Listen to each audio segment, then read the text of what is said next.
يعني احنا في الجزائر الآن إذا كان قررنا الدخول في حرب مع المغرب راح ندخلوا، لكننا لا نضمن متى سننهي الحرب وكيف سننهي الحرب.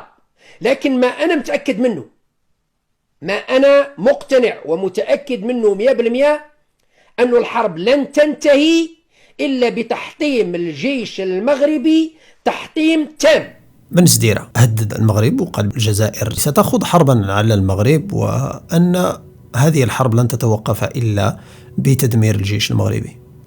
السؤال علاش بن سديرة كيهضر على الجيش المغربي؟ دائما الناس كتبغي تنتقم او تدمر داك اللي معقدها. فهمتوني شنو؟ هذاك اللي معقدها هو اللي كتبغي تدمره. شكون اللي معقد الكابرانات في الجزائر؟ معقدهم الجيش المغربي، انه جيش محترف، انه جيش حقرهم في 63، انه جيش حقرهم في أمقالة 1 وأمقالة 2 وشد منهم المئات ديال الجنود وديال الضباط الجزائريين. ولولا أن الحسن الثاني كان ملكا ابن ملك وكان من الناس المعروفين بذكائهم وبحنكتهم وتبصرهم لأعدم كل هؤلاء الجنود الجزائريين. لكن لأن المغرب نظرته إلى الأمور أبعد وأعمق، لأنه بلد حضاري، بلد عريق، ودائما الناس اللي كيكونوا حضاريين كيكونوا التواجد ديالهم على وجه الأرض كدولة وككيان يعني تصرفاتهم تكون مختلفة تماما عن تلك الدولة المراهقة اللي هي بحال الجزائر ظهرت في 62 وظهرت بتقرير المصير. غاجي شي واحد يقول لك لا ما كاين لا تقرير المصير لا والو، راه حنا جبنا الأرض ديالنا بقوة السلاح. كنقول له بأن راك كذاب، والدليل نعطيه لك بسيط، هو أن خرجت فرنسا في 62 يعني واستمرت التجارب النووية في الجزائر حتى ل 1968. وديك التجارب النووية راه كتطلب تكنولوجيا كبيرة، كتطلب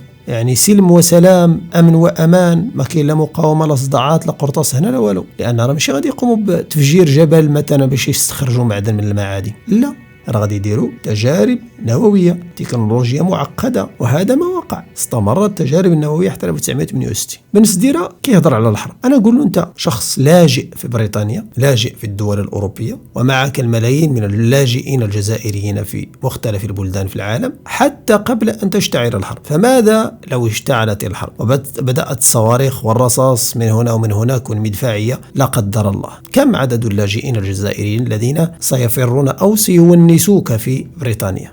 أولهم سيكون صديقك بونيف ومجموعة كبيرة من الذين كانوا يحرضون على الحرب ويحرضون على المغرب ويحرضون على الكثير من الأمور. ثاني شيء أنا كنقول لك بأن الجيش اللي أنت كتهدد بأنك ستدمره كن على يقين أن هذا الجيش سيتوقف عند الحدود الحقة التاريخية للمملكة المغربية. احنا ما غاديش ندمروا شي واحد، احنا فقط سنعيد رسم الخريطة ديال المنطقة ديال شمال إفريقيا حتى تصبح في مكانتها الحقة وتصبح خريطة فعلا تمثل شمال إفريقيا. المغرب هو السيد، هو السائد، هو صاحب الحق، هو صاحب المشروعية. أما الدول التي جاءت نتيجة تقسيم استعماري فينبغي أن تعود إلى ما كانت عليه، أي ينبغي أن تعود إلى ما كانت عليه، والحق ينبغي أن يرجع إلى أصحابه. والصحراء التونسية سنرجعها بذلك إلى تونس، وستتجرأ عليكم النيجر وستأخذ أراضيها الصحراوية أيضا، وستتجرأ عليكم أيضا دولة مالي تسترجع أراضيها، بالإضافة إلى ليبيا أيضا،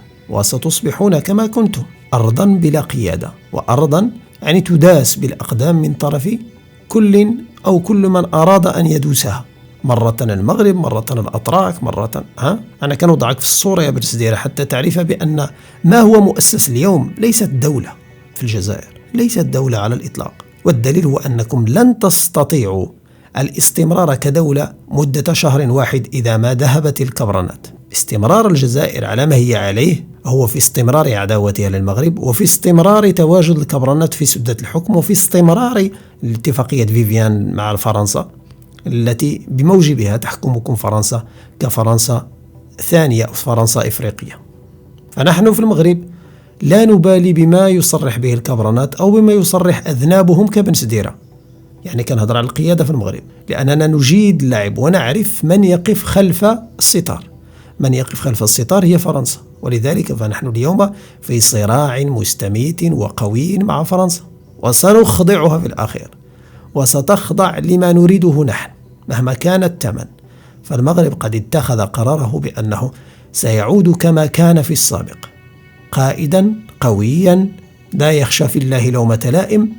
من يريد إفريقيا والدخول لا إفريقيا وهي المستقبل ديال العالم كله بما تتوفر عليه من مساحة هائلة أكثر من 30 مليون كيلومتر مربع، فيها يعني يد عاملة موجودة شبابية، فيها معادن، فيها ثروات نادرة، فيها بترول، فيها غاز، فيها أراضي صالحة للفلاحة، وهي أعلى نسبة الأراضي الموجودة في العالم. وبالتالي الدخول إلى هذه الدول لن يكون إلا عبر المغرب.